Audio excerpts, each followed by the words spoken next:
সে অনেককাল আগের কথা। প্রচন্ড শক্তিশালী যুদ্ধবাজ রাজার কিছু যুদ্ধবাজ ঘোড়া ছিল।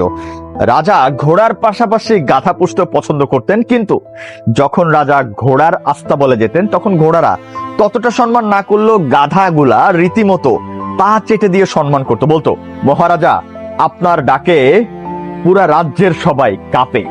রাজাকে বেশ তোষামত করতো গাধারা, আর রাজা বেশ খুশিও হতেন। মন্ত্রীরা এটা লক্ষ্য করার পরে দেখলেন, না, ঘোড়া থেকে গাধারাই তো মন্ত্রীদের কেউ বেশি সম্মান করে।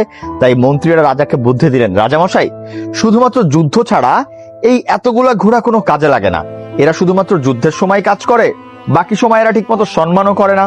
মন্ত্রীদের বুদ্ধিতে রাজা ভাবলেন, তাহলে আমাদের উচিত কিছু ঘোড়া কমানো এবং কিছু গাধা কেনা। যথারীতি তথা কাজ তাই হলো। কিছু গাধা কেনা হলো, কিছু ঘোড়া বিক্রি করা হলো, আর এভাবেই রাজ্য চলতে থাকলো। সবাই শুধু তোষামত করে, পা চেটে দেয়। রাজারও দিন খুব ভালো যাচ্ছিল, কিন্তু সমস্যা হলো সেদিন যেদিন পাশের রাজ্য আক্রমণ করলো। রাজা তখন যথারীতি হুঙ্কার দিয়ে বলল, যুদ্ধের জন্য প্রস্তুত হও। ঘোড়ার সংখ্যা কম, তাই গাধাদেরকেও যুদ্ধে নেওয়া হলো। গাধারা যুদ্ধে অংশগ্রহণ করলো। যথারীতি যুদ্ধ শুরু। শক্তিশালী ঘোড়া, যুদ্ধবাজ ঘোড়াগুলো না থাকাতে গাধাদের দিয়ে যখন সেই কাজ করানো শুরু হলো, তখন গাধারা ভয়ে পিছন দিকে চলে আসলো।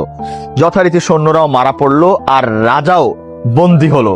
তখন নতুন রাজা বিদ্রুপের সুরে বলল, যুদ্ধবাজ রাজা ছিলে তুমি, তোমার ভয়ে অন্য সব রাজ্যের রাজারা থাকতো তটস্থ, তুমি কিনা হেরে গেলে আমার কাছে।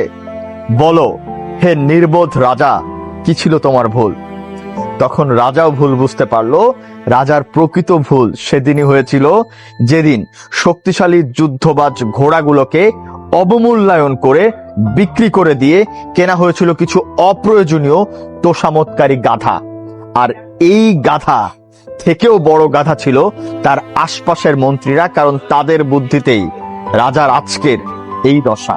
তাই পরিশেষে একটাই কথা, বুদ্ধিমান, প্রয়োজনীয়, মূল্যবান মানুষের থেকে তোষামতকারীদের মূল্য রাজ দরবারে যেদিন বেশি হয়, সেদিন থেকেই মূলত পতনের শুরু হয়।